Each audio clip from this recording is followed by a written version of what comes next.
Com mais 1.275 mortes, 42.446 casos novos da doença do coronavírus de 2019 registrados nesta segunda-feira, o Brasil soma quase 11 milhões e meio de casos confirmados e 278.237 óbitos. A média diária de mortes dos últimos 7 dias bateu o 18º recorde em 19 dias. Está em 1.855, com alta de 52% em 2 semanas. Mas nada indica que a política do presidente Jair Bolsonaro vai mudar, apesar da troca de ministro da Saúde, sob pressão das mortes, do virtual colapso do sistema de saúde, da falta de vacinas, dos governadores, dos prefeitos e do Congresso Nacional. Bolsonaro nomeou o 4º ministro da Saúde em 2 anos, 2 meses e meio, mas deixou claro que não vai mudar suas políticas fracassadas de rejeitar o confinamento e apoiar o inútil tratamento precoce. Ao receber no Palácio Planalto a cardiologista e intensivista Ludmila Rajar, a primeira candidata ao cargo, o presidente rejeitou mais uma vez a adoção de medidas de confinamento e insistiu na defesa de medicamentos inúteis como a cloroquina e ivermectina.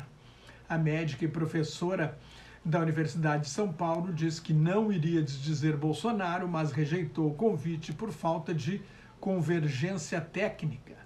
À noite, o governo negou que o presidente tenha dito, com a sua grosseria e falta de educação: "Você não vai fazer lockdown no Nordeste para me fuder e eu depois perder a eleição, né?" A frase foi publicada pelo jornal digital Poder 360.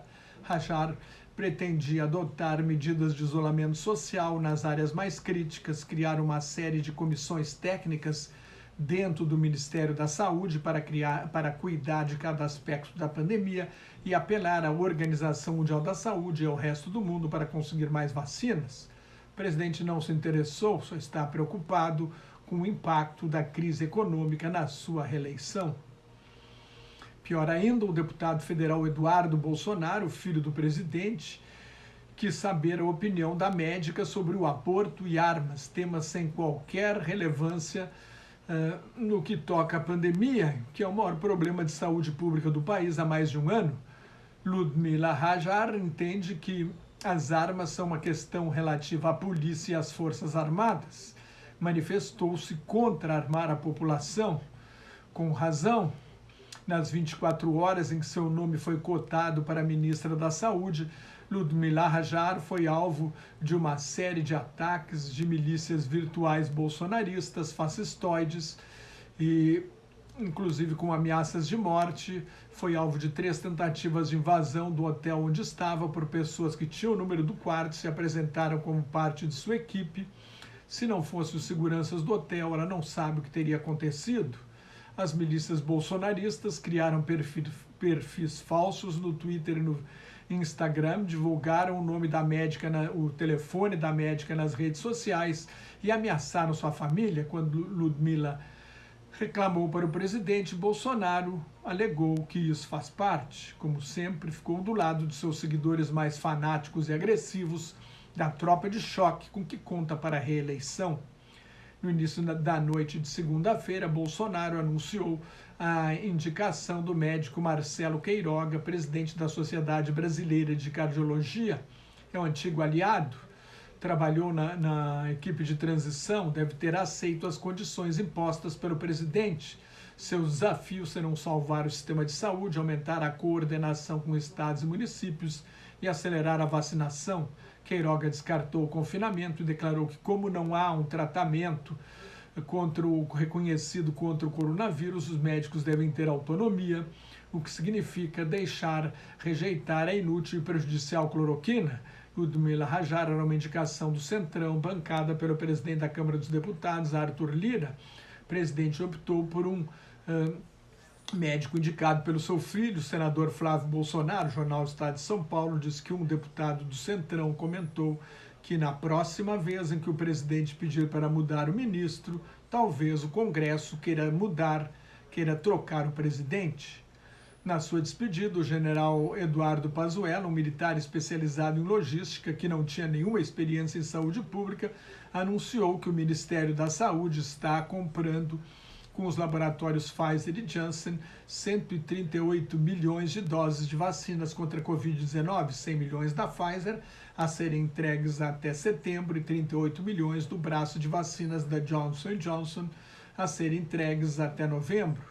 Pazuello foi nomeado por ser especialista em logística, na verdade, para fazer o que Bolsonaro queria. Está sendo investigado pela falta de oxigênio nos hospitais de Manaus em janeiro e foi incapaz de organizar o Plano Nacional de Imunização. Entrou quando o país tinha 15 mil mortes, sai com quase 280 mil. Sob pressão dos partidos de direita do mal falado Centrão, Bolsonaro resolveu mudar de ministro da Saúde pela terceira vez na pandemia. O médico e deputado federal Luiz Henrique Mandetta foi a primeira vítima do negacionismo de Bolsonaro, que subestimou o risco da doença e foi repreendido recentemente pela Organização Mundial da Saúde pela falta de seriedade. Mandetta foi ministro do início do governo Bolsonaro em 1º de janeiro de 2019 a 16 de abril de 2020. Com as entrevistas coletivas sobre a pandemia, Mandetta ficou popular. Bolsonaro passou a vê-lo como uma ameaça à reeleição em 2022 e o ministro se negou a incluir o tratamento precoce no protocolo do Ministério da Saúde de combate à doença. Mandetta defendia o isolamento social e previa o colapso do sistema de saúde. Para o seu lugar, Bolsonaro nomeou o oncologista Nelson Teich, que não tinha experiência em saúde pública. Teich, o breve, ficou menos de um mês no cargo, saiu em 15 de maio por discordar da orientação do presidente sobre o tratamento precoce e o isolamento social. Durante uma entrevista coletiva, Teich foi informado sobre setores considerados essenciais à economia que estavam num decreto de Bolsonaro, incluindo academias de ginástica e salões de beleza. Ficou sabendo pelos repórteres numa humilhação pública. No mundo já são 120.187.000 casos confirmados e 2.660.000 mortes. Mais de 97 milhões de pacientes recuperaram, 20 milhões e meio apresentam sintomas leves e 88.149 estão em estado grave. Os Estados Unidos registraram 29 milhões e meio de casos confirmados e 535.608 mortes. O número de contágios ficou abaixo de 40 mil por dia pela primeira vez desde outubro. Mais de 381 milhões de doses de vacinas foram aplicadas no mundo até agora, sendo 109 milhões e 400 mil nos Estados Unidos, onde 71 milhões e 100 mil pessoas receberam a primeira dose e 38 milhões e 300 mil tomaram as 2 doses necessárias à imunização. No Brasil foram 13 milhões e 754 mil doses, 10 milhões e 82 mil pessoas tomaram uma dose, 3 milhões e 672 mil 2 doses. O infectologista Anthony Fauci pediu ao ex-presidente Donald Trump que aconselhe seus seguidores a tomar vacina. 41% não querem. A Espanha, a França e a Itália suspenderam por precaução a aplicação da vacina da Universidade de Oxford do laboratório AstraZeneca. Alemanha, Bulgária, Holanda, Irlanda, Islândia, Noruega, República Democrática do Congo, Indonésia e Tailândia já haviam parado de aplicar a vacina. A Organização Mundial da Saúde, a Agência Europeia de Medicamentos, que vai revisar o assunto hoje, e o órgão regulador britânico não identificaram nenhum problema com a vacina, suspeita de causar tromboembolia. A Organização Mundial da Saúde vai discutir a segurança de vacina com os países. O Fundo Monetário Internacional está preocupado com o endividamento dos países emergentes. Se você gostou, assine meu canal no YouTube, mais notas e comentários sobre política internacional no meu blog Globalização em Crise, no meu Twitter e no Facebook, onde colaboro com o grupo Quarentena News. Entre lá no Face e dê um like em Quarentena News 1. Cuide-se, fique em casa se não tiver nada muito importante a fazer na rua e mantenha a distância de pelo menos 2 metros quando tiver de sair à rua. E muito obrigado pela sua atenção.